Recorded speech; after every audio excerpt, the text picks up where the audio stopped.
अगले पोर्शन में गया, फिर नजर आए कि पहले से बेहतर थे, नजर पड़ी आगे उससे अच्छे थे, तो उसने कहा नहीं नहीं वो तोड़ के ले जाऊंगा। वो तोड़ने लगा, फिर कहा देख लूं शायद इससे अच्छे हो। वो अगले पोर्शन में गया तो उसमें जितने दरख्त थे उन पर कोई फल नहीं था, कोई फल नहीं था। वो बाहर निकल गया, वापस रिवर्स होने की तो उसको इजाजत नहीं थी, खाली हाथ आ गया बादशाह के पास। उसने कहा फल लाए हो? कहा बादशाह सलामत, बड़ा अजब माजरा हुआ है, मैं तो सोच रहा था आपके लिए बेहतर से बेहतर फल लाऊं, तो बेहतर से बेहतर की तलाश में मैं बाहर निकल गया था, दोबारा दाखिल होने की आपकी तरफ से इजाज़त नहीं थी। इमाम गजाली फरमाते हैं वो बादशाह जो है ना वो है कायनात का रब। बोलो बोलो बोलो सुभान अल्लाह। और वो जो बाग है ना वो है दुनिया की जिंदगी, और वो जो बंदा जिसको टोकरी मिली थी वो है आप और मैं, और फल हैं अमल। और हर बंदा बालिग होने के बाद सोचता है कि हाली ते अयाशी का टाइम है, तौबा मैं कर लवांगा, ते अमल कर लवांगा।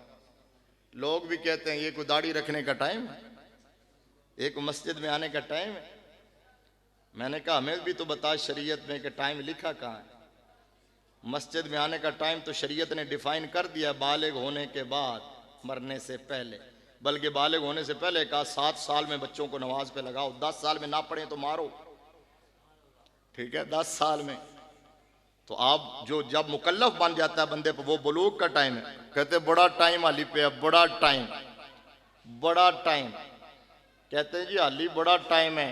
मैंने कहा मेरा भाई, अगर मौत का ताल्लुक बीमारी से होता तो कोई सेहतमंद न मरता, अगर मौत का ताल्लुक बुढ़ापे से होता तो कोई जवान न मरता, अगर मौत का ताल्लुक हादसे से होता तो कोई घर में बैठा हुआ बंदा न मरता।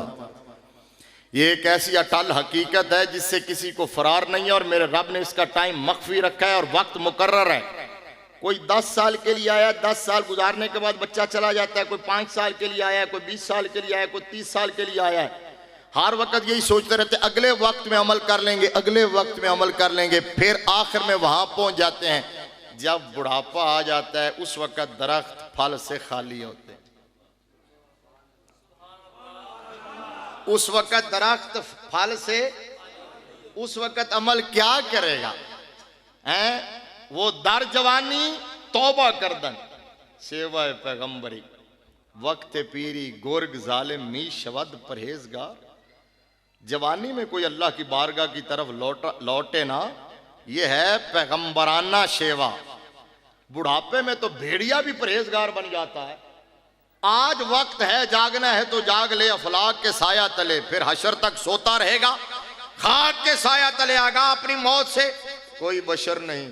समा 100 बरस का पल की खबर नहीं, और जीवन जीवन झूठा लारा, मौत खड़ी सिर उत्ते हैं, 33 लाख हजार चंगे खाक अंदर रड़ सुत्ते। हजरत फारूक आजम ने कहा अहनफ ये बताओ जाहिल कौन है? जुमला सुनो यार, जाहिल कौन है? अरे हुजूर जो दुनिया के लिए आकबत बर्बाद कर दे। फरमाया अब मैं बताऊं कि अजहल कौन है? दिल ते हथ रख ते सच सच दस, दिल थाम के जरा ये कहना, सुनना, रिस्पॉन्ड करना। मैं बच्चे के लिए मकान बना के छोड़ जाऊं, जायदाद छोड़ जाऊं, बच्चे क्या कहेंगे? बच्चे क्या कहेंगे कि हमारे लिए क्या छोड़ गया? और काश बच्चे के लिए जायदाद छोड़ने की बजाय अखलाक छोड़ा हो, किरदार छोड़ा हो, तरबियत छोड़ी होती, तालीम छोड़ी होती। मेरे नबी ने फरमाया अपनी औलाद को 3 चीजें सिखाओ। फरमाया मेरी मोहब्बत सिखाओ, मेरी आल की मोहब्बत सिखाओ, और कुरान की तिलावत सिखाओ। है आपके पास टाइम औलाद को ये सिखाने का? सुपुर्द कर दिया दूसरों के, फिर कहा औलाद खराब होगी। सुनो जुमला, मैं और आप हम सब अपना जायजा लें मुसलमान होने के नाते। कहा हजरत फारूक आजम ने उनसे पूछा जाहिल कौन? कहा जो दुनिया के लिए आकबत बर्बाद कर दे। फरमाया मैं बताऊं अजहल कौन है, बड़ा जाहिल कौन है? कहा हुजूर बताएं। तो फरमाया जो दूसरों के लिए अपनी आखिरत बर्बाद कर। समझ नहीं आया तो रिपीट करा के समझ आ गया है जुमला। अजहल कौन, बड़ा जाहिल कौन है? जो दूसरों के लिए अपनी आखिरत बर्बाद कर दे। माल जमा करता रहा, दूसरों के लिए छोड़ गया, अपने लिए कुछ ना बना सका आकबत के लिए। अय्याशियां ये कर रहे हैं, गोलशरे ये उड़ा रहे हैं, हरामकारियां ये कर रहे हैं, कब्र में अजाब उसको हो रहा है, हिसाब उसको देना पड़ रहा है। वापस आओ, मैं समेटता हूं 3 जुमले और फिर उस पर जो मैंने कहना है वो चंद बातें कह के। मैंने कहा था कि बंदा मोमिन की जिंदगी का सबसे बड़ा मकसद ये होता है कि आखिरत में कामयाबी मिले। एक जुमला यहां और हासिल गुफ्तगू सुन लो। काफिर और मोमिन के दरमियान जो बड़े फर्क है ना, बड़े फर्क, उनमें एक बड़ा फर्क यह है कि काफिर आखिरत को नहीं मानता, मोमिन आखिरत को मानता है। काफिर ये कहते थे कि मरने के बाद कौन सी जिंदगी है। मक्की जिंदगी में सारा मुकालमा अबू जहल की पार्टी से जो हुजूर सल्लल्लाहु अलैहि वसल्लम का और कुरान का रहा है, वो आखिरत पर रहा कि आखिरत है, कब्र है, वो नहीं मानते थे। और मोमिन की शान बयान करते हो, कुरान ने शुरू में कहा है, जहां मोमिन की शान बयान की ना, मुत्तकीन को हुदल लिल मुत्तकीन अल्लज़ीना युमिनूना बिल गैब व युकीमूना सलाह व मिम्मा रज़क़नाहुम युनफिकून वल्लज़ीना युमिनूना बिमा उनज़िला इलैक व मा उनज़िला मिन क़ब्लिक व बिल आखिरति हुम यूक़िनून। फरमाया मोमिन होता ही वो है जो आखिरत पर यकीन कामिल रखता है, जो उसको पता है आखिरत है, मैंने अपने रब की बारगाह में खड़ा होना है, अपने रब। अम्मा मन खाफा, मैंने जो आयत पढ़ी थी सूरह नाज़ियात की, फरमाया अम्मा मन खाफा, यही तो फर्क है। जो बंदा डर गया अपने रब के सामने खड़ा होने से, जिसका ईमान पुख्ता है कि मैंने जवाब देना है, मुझसे पूछा जाएगा, जवाब दे होना है मैंने। ये मत समझो जो कहते जो होवेगा हिसाब हो तो वेख लांगे, ये भौंकने वाले भौंकते हैं, जो होवेगा हिसाब हो तो वेख लांगे। मैं कहा पुत्र उथे लग पता जाएगा।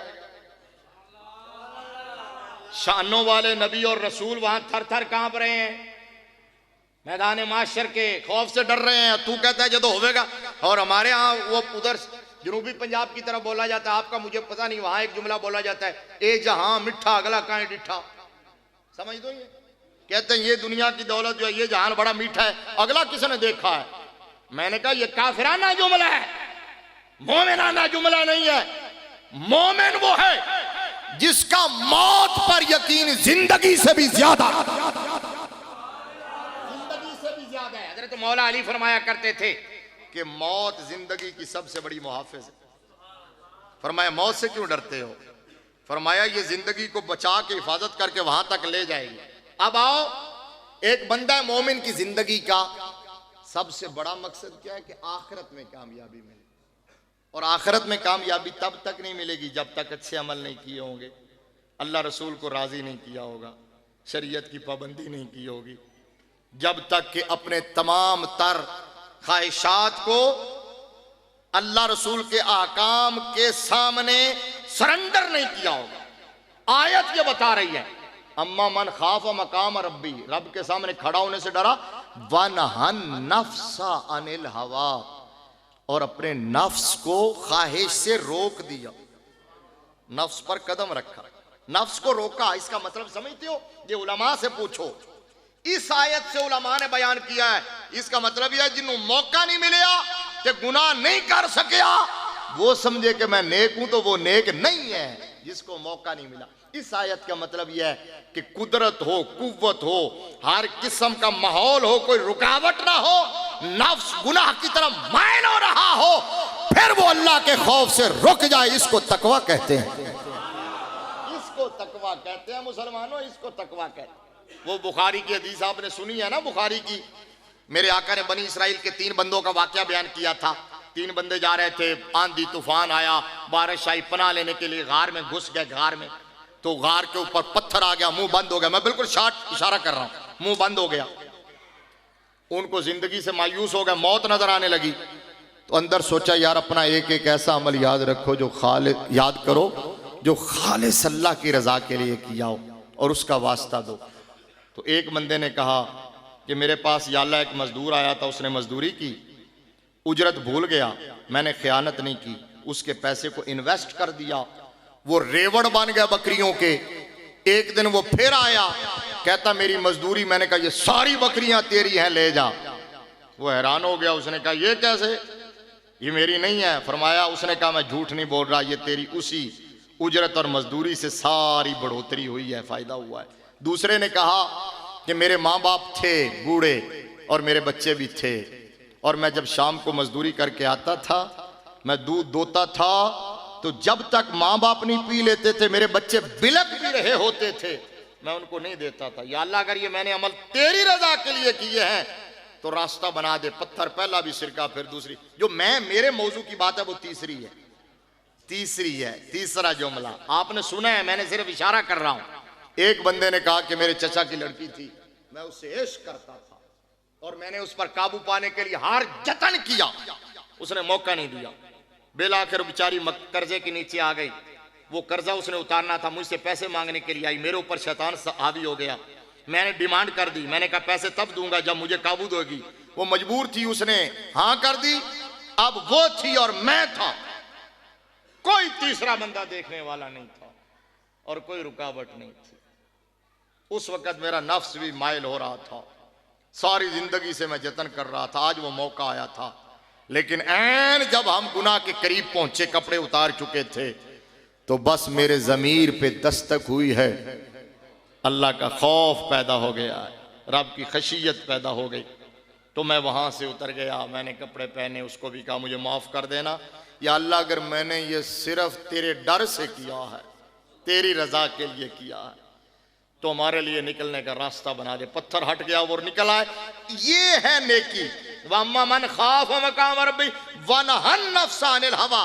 जब नफ्स माइल हो रहा हो, उस वक्त नफ्स की ख्वाहिश को कुचल देना, इसका नाम ईमान है, इसका नाम तकवा है, इसका नाम मुसलमान और हुजूर की गुलामी। यहां आके पता चलता है। अब वो जुमले मेरे सुनिए और फिर बात समेटते हैं। क्या कि बंदा मोमिन का जिंदगी का मकसद यह है कि आखिरत में कामयाबी मिले। आखिरत में कामयाबी तब तक नहीं मिलेगी जब तक के आमाले खैर ना हो, और आमाले खैर तब तक कबूल नहीं होंगे जब तक दौलत ईमान ना हो। बैठे हो, अब जुमला बहुत कीमती कहने लगा हूं मैं। तीनों जुमले रिपीट करके फिर जुमला असल जो हमारा मौजू होता है सुनियों का, और जो असल चीज है जिस पर बेड़ा पार होना है, वो मैं बताने लगा हूं।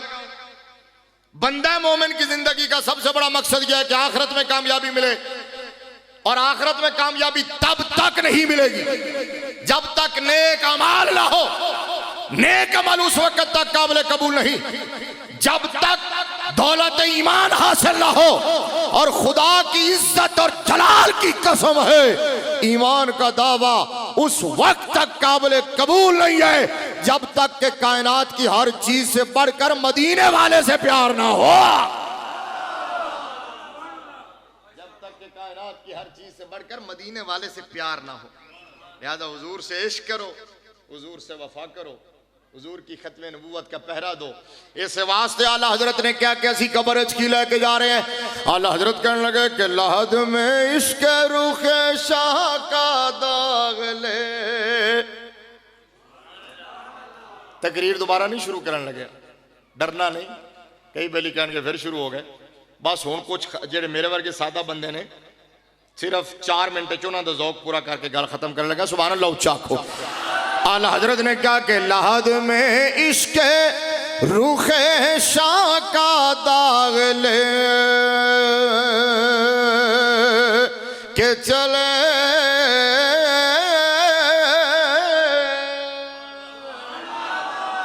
लहद में इश्क रुखे शाह का दाग ले के चले अंधेरी राती सुनी थी चराग ले के चले। लिहाजा अमल भी दुरुस्त रखो और अकीदा भी ठीक रखो। अकीदा हुजूर के बारे में, हुजूर के सहाबा के बारे में, हुजूर की आल के बारे में, औलिया अल्लाह के बारे में। लिहाजा हमारे अकीदे में यह है दमादम मस्कलंदर अबू बकर दा। इत्थों ही गल शुरू हुई सी, इत्थे ही खत्म करन लगे। अब दमादम मस्कलंदर अबू बकर का, थोड़ा ऊंचा बोलो, अबू बकर का, फारूक आजम का, उस्मान गनी का, मौला अली का। लिहाजा अहले सुन्नत के यहाँ दमादम मस्कलंदर अबू बकर का पहला नंबर, और जो ना माने वो रॉन्ग नंबर। चाहे पीर हो या पीड़ हो, मौलवी हो, नकीब हो, नाथ खान हो, खतीब हो, जड़ा ना मनने wrong number. 2 number, 10 number, 420 number. एक नंबर हो ये जेड़ा आखे कि मुस्तफा दे खुलफा दे अंदर पहला नंबर नबी दे यारे गार सिद्दीक अकबर दा है। मेरे मुस्तफा नाल वफा करो, अच्छा बोल, ते हुजूर दी आल नाल प्यार करो, ते हुजूर दे सहाबा दा अदब करो। जुमला समझ आ गया? मैं सोच समझ के लफ्ज बोले ने, आम खतीब नहीं मैं, बल्कि मैं खतीब हाँ ही नहीं। मैनू लोग एवं ही खतीब, मैं खतीब नहीं, मैं तो पढ़ाता सी, तालिब इलम सी जामे निज़ामिया एवं खिताबत वाले पासे लग गया। पाकिस्तान के सब तो बड़े मदरसे 17 साल मैं पढ़ाया है, ठीक है ना। दाता साहब दा खतीब मेरे शागिर्द ने, नाराज हो गए, वे अपनी तारीफ में शुरू हो गए। सुभान अल्लाह, उच्चा आखो ना। लेकिन जुमला मैं सोच के बोलिया, मैं क्या सरकार नाल वफा करो, हुजूर दी आल नाल प्यार करो, नबी दे सहाबा दा एहतराम करो, हुजूर दे सहाबा दा एहतराम करो। साडा अकीदा लोग ये कहंदे ने, अकीदा ठीक रखो, अकीदा ठीक रखो, अकीदा ठीक रखो, अकीदा ठीक रखो। लोग कहते हैं हमारा अकीदा यह है कि हम हुजूर के सहाबा का भी अदब करते हैं, हुजूर की आल का भी अदब करते हैं। मैंने कहा नहीं नहीं, ये अकीदा नहीं है। मैंने कहा सहाबा का मकाम तो बहुत ऊंचा है, नबी के घराने की शान तो बहुत ऊंची है। हमारा अकीदा ये है, सहाबा तो वराहुल वरा है, नबी के घराने की शान के तो क्या कहने, हम सहाबा के भी नौकर, नबी की आल के भी नौकर। लेकिन अकीदा हमारा ये है कि हम मुस्तफ़ा के शहर में रहने वाले कुत्ते के कदमों से लगने वाली खाक का भी अदब करते हैं। सदके सदके सदके, माशाअल्लाह माशाअल्लाह। ये मतलब तुसी दो में गल्ला समझते हो, हैं माशाअल्लाह। ताजदारे खत्म नबूवत, पिछले भी हाथ चुको एक बारी, ताजदारे खत्म नबूवत, ताजदारे खत्म नबूवत। हमारा अकीदा क्या भला? सुनो, मैंने ये जो जुमला कहा है इसी पे समेटूंगा, आगे नहीं जाऊंगा ना। देखो घड़ी ये थोके नहीं जाऊंगा। एक गल समझा के थे, एक शेर है, गल खत्म हो गई। हमारा अकीदा क्या? इकबाल ने कहा कि खीरा न कर सका मुझे जलवाए दानिश फरंग, सुरमा है मेरी आंख का खाके मदीना और नजफ। सदके सदके, हौली जुमला समझ आया ता सुभान अल्लाह बाबिया ने भी आख्या, हाथ चुक के आख्या कुर्बान जमैदा। मतलब ये भी शऊर की दलील है कि लोग स्लो गल सुनना चाहते हैं। इकबाल ने कहा एक रास्ता मदीना शरीफ जाता है, एक नजफ अशरफ शरीफ जाता है, एक मुस्तफ़ा की बारगाह में, एक मुर्तज़ा की बारगाह में, एक इमामुल अंबिया की बारगाह में, एक इमामुल औलिया की बारगाह में। कहा अगर उस रास्ते की रेत के जर्रे अगर हमें मिल जाए और हमारी आंख का सुरमा बने तो हमारे लिए बहुत बड़े एजाज की बात होगी। अगली गल अगली गल अगली गल, असी जिस बाबे दे मनन वाले हैं, जिन्नू दुनिया अहमद रजा कहती है, बरेली वाला बाबा, आला हजरत ने कहा इकबाल, पंजाबी च कहना जुमला ताकि तुहानू समझ आवे। आला हजरत ने कहा इकबाल बड़ी वड्डी गल कीती है, लेकिन फिर भी छोटी गल की थी। वाह जी वाह, सुभान अल्लाह सुभान। आला हजरत ने कहा इकबाल गल ते इस तू भी अगे दी है, गल ते इस तू भी अगे दी। हमारा अकीदा क्या? अकीदे की बात कर रहा हूं। आला हजरत ने कहा कि मदीना तो मदीना है, नजफ तो नजफ है, और मदीने का रास्ता तो मदीने का रास्ता है, नजफ का रास्ता तो नजफ का रास्ता है। आला हजरत ने कहा एक शहर बगदाद है, और बगदाद में ना मुस्तफा रहते हैं ना मुर्तजा रहते हैं, उनका लख्ते जिगर नूरे नजर रहता है, सैयदजादा रहता है। और फिर बगदाद का भी रास्ता नहीं, बगदाद का कुत्ता हो। आला हजरत कहते हैं पीराने पीर तुझसे दर दर से सग, सग से है मुझको निस्बत, मेरी गर्दन में भी है दूर का डोरा तेरा। इत्थे तो लाओ नारा, इत्थे तो नारा बनता, तुसी एक नारा लाओ, डरे बैठे हो।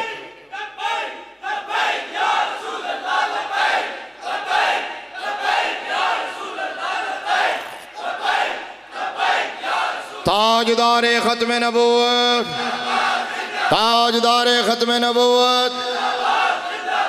जुमला मैंने जोर से कह दिया था, शायद जाया ना हो गया, समझ आ गया।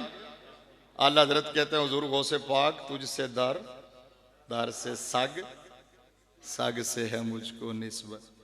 लिहाजा इत्थे गल खत्म करना कि अकीदा भी ठीक रखो ते अमल दी डायरेक्शन भी दुरुस्त रखने की कोशिश करो, इंशाअल्लाह बेड़ा पार हो जाएगा। इस पैगाम ते खत्म करने लग्या कि दामन मुस्तफा छोड़ लाना कभी,